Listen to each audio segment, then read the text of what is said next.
It is hard to know why Jesus went through the ritual of the spittle, the mud, and the water in order to heal the man. He healed other people with a touch or simply a word. It might well have been a test of faith. He sent the 10 lepers on their way, and they were healed as they journeyed along. He sent the centurion home, and before he reached home, he got word that his servant was healed. I often think that this is how Jesus heals many of us. We ask for his healing, and nothing seems to happen immediately. Maybe after asking for his healing, we should go on our way and expect to notice that healing taking place gradually as time goes by.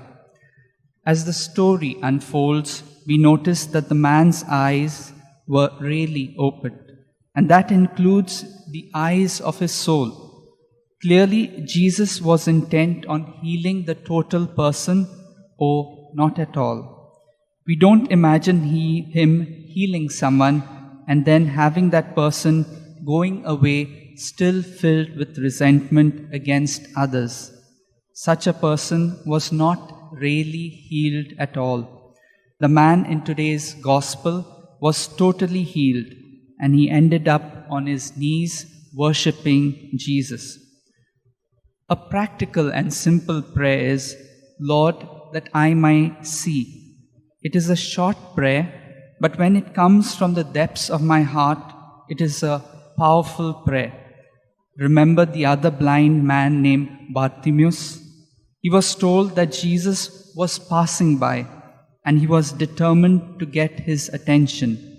Those around him tried to silence him, but he shouted all the louder, and he was also cured. To another man, Jesus asked the pointed question, "Do you want to be healed?"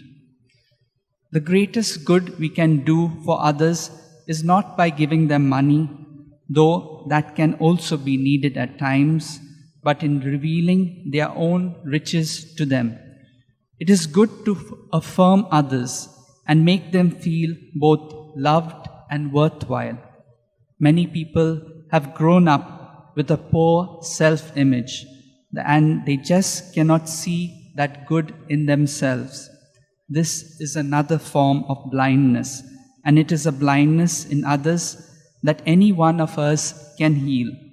The most certain proof that the Spirit of God lives in you is your willingness and ability to affirm and bring a blessing to other people. That I may learn to do good for others like Jesus, let's pray for this grace for one another.